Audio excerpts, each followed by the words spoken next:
It's been 1 year, 1 month, and 19 days since I last posted on this channel. Now, who would have expected a pandemic or anything of that sort? Not that that's an excuse, but the reason behind me not uploading is not a very good one. So I will just continue to do what I said I was going to do with this channel and continue to produce content. We are here on August 23rd, 2020, Sunday. Just got finished looking at the stats for the Champions League final between Bayern Munich and PSG. This channel is going to be revolved around the UEFA Champions League, the UEFA Europa League, and the Premier League.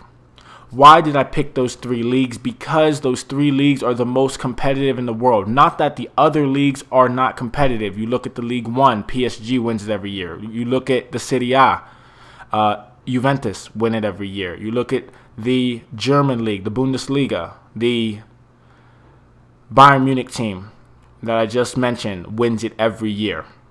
Then you look at Major League Soccer. As an American, I am just sad for what American soccer league we do have, Major League Soccer. It's not the best, it's not the greatest at all. Even the EFL Championship, the tier below the Premier League, is better than the MLS, and that's quote-unquote second-rate players in that entire system over there in England. But it's crazy to think about that. It's been over a year since I uploaded. Speaking of that, the last time I uploaded was Gianluigi Buffon returns to Juventus. That was on July 4th, 2019. Why haven't I uploaded since? I will explain. I've been trying to figure out what I wanted to produce on this channel, and I already mentioned it to you. The three major soccer, aka football leagues that they say in Europe. I will be calling it soccer just because I know I have a larger American audience than a European audience on this channel. This channel does have 78 subscribers the day I'm recording this. You all, I apologize. Those of you who have stuck with me and stayed with this channel and everything. I apologize for not uploading on a consistent rate and having not uploaded in a year, a month, and 19 days. That is 100% my fault. I take all the blame, all the responsibility. But from now on, we will be focusing on the Premier League, the Europa League, and the UEFA Champions League. Bayern Munich beat PSG 1-0. That is what I'm recording off the back of. But this video, aka podcast, is more focused and centralized around what to expect on this channel in the coming months, possibly even years, all depending on how much content these three amazing tournaments / leagues provide for us on this channel. The transfers have already been made and everything. I believe October 5th is transfer deadline day in the Premier League. So I will do my best to keep up to date on all the latest transfers, the rumors, things of that such. In maybe tomorrow's podcast, so that'll be August 24th. Maybe tomorrow's podcast, I'm going to explain my allegiance and what team I do support and how it came to be like that as well. But right now, this is a podcast for those of you who have been not seeing any content on the channel for over a year. So, why do we want to do just soccer? Why do we want to do just this sport instead of what I've done in the past, basketball, football, and soccer? Because I love talking about soccer. I love talking about sports in general, but soccer is just my bread and butter. I enjoy it, obviously, every year. If you all ended up following my main channel in the past, years past, I play FIFA every year, stuff like that. But that's not going to base my opinion on the real world stuff. I want to have a little thing right here where I let you all know most of the things I'm going to be saying is my opinion. It's not fact. It may not even be true, but it's my opinion. So my opinion is what it is. If you don't agree with it, let me know in the comment section down below. If you do agree with it, let me know in the comment section down below.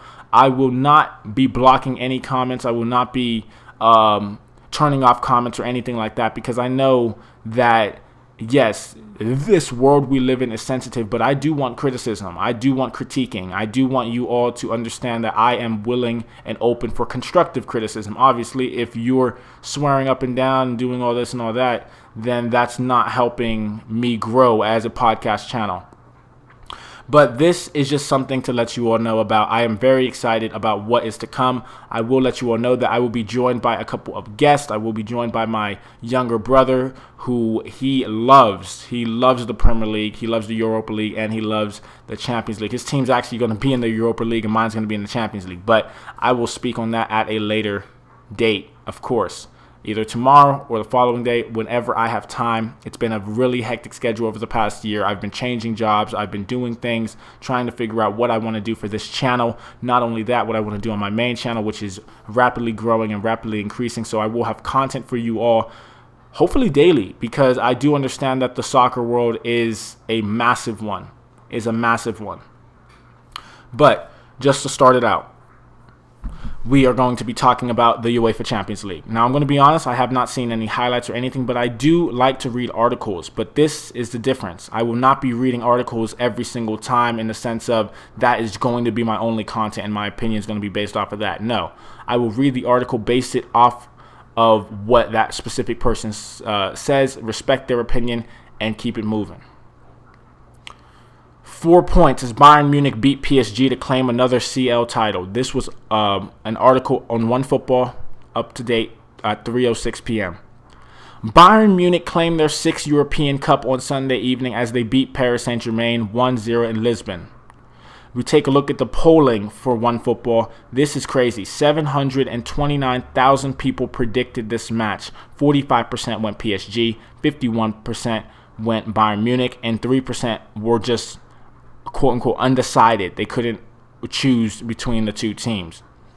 Kingsley Coman was the hero of the hour with his second half header, the difference between the two teams. Here's what went down on a pulsating night at the Estadio da Luz.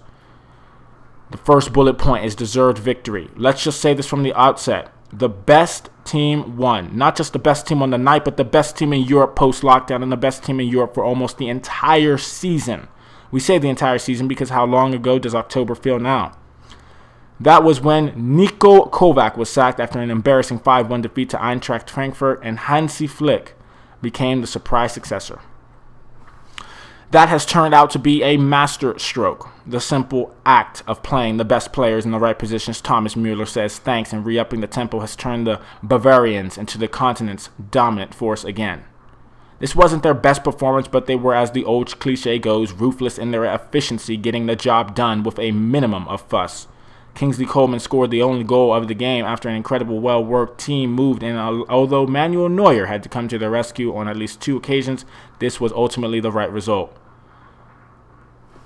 Old money 1-0, new money.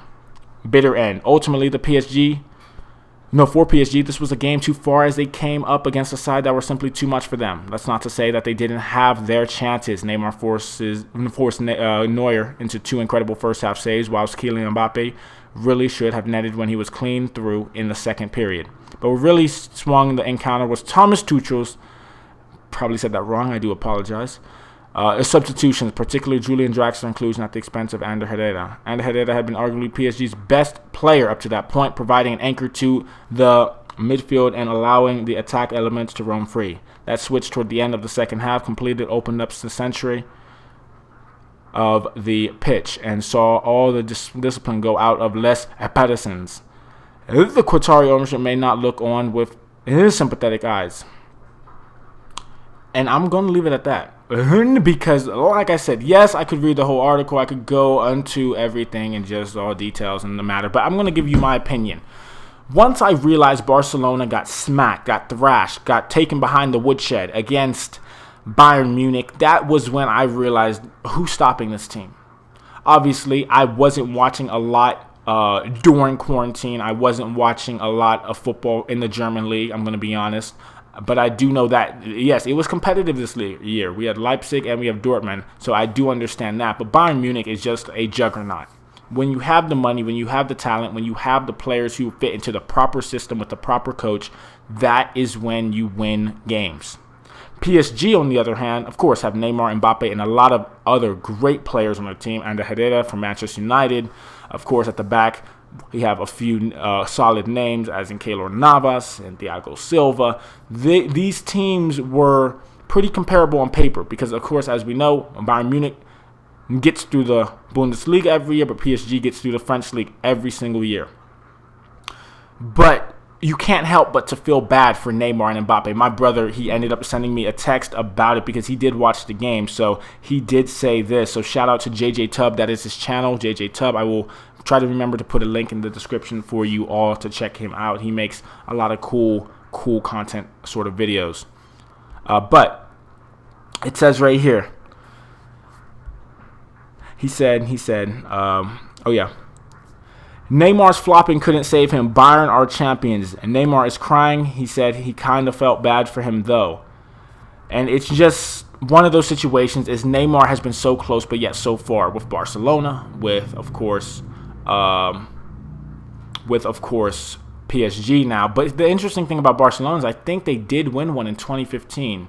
Maybe. I'm not quite sure on that. So if one of you all in the comment section down below can fact check me on that, that'll be great. But if you didn't, then I was sorely mistaken. But Mbappe's already won the World Cup. So it's one of those situations where Kylian Mbappe, he may, you never know. He may in maybe 10, 12 years probably be the greatest player of all time just because Lionel Messi and Cristiano Ronaldo do not have that World Cup trophy. They have all the other trophies though. So it's just a weird situation where it's not like Mbappe needed this yet because he is still a young player. He's like 20 years old, 21, I'm sure. And it's just amazing to see just how much PSG have grown and finally had an opportunity to get through into the Champions League, even though they quote-unquote had easier matches, quote-unquote. Obviously, I'm not saying Atalanta and Leipzig aren't quality teams. I'm saying when you look at what Bayern had to go through, that literally it just shows you, But that's what I'm going to leave it off with. I am excited to see how the next season does begin. The Premier League, I believe, is going to be starting next month, so that will be great. But I will keep you all up to date on all the transfer rumors as well as, of course, all of the transfers that were being made in a couple days' time. Now, I want to make sure that I have all my facts correct and everything before I make a statement. But, yeah, I will let you all know. Maybe tomorrow we will have a how did I come to the team that I support today, and then we'll see how that goes. But thank you so much for your support. Like and subscribe, and I'm appreciative of those of you who have still stayed subscribed. So thank you for that, and have a nice day.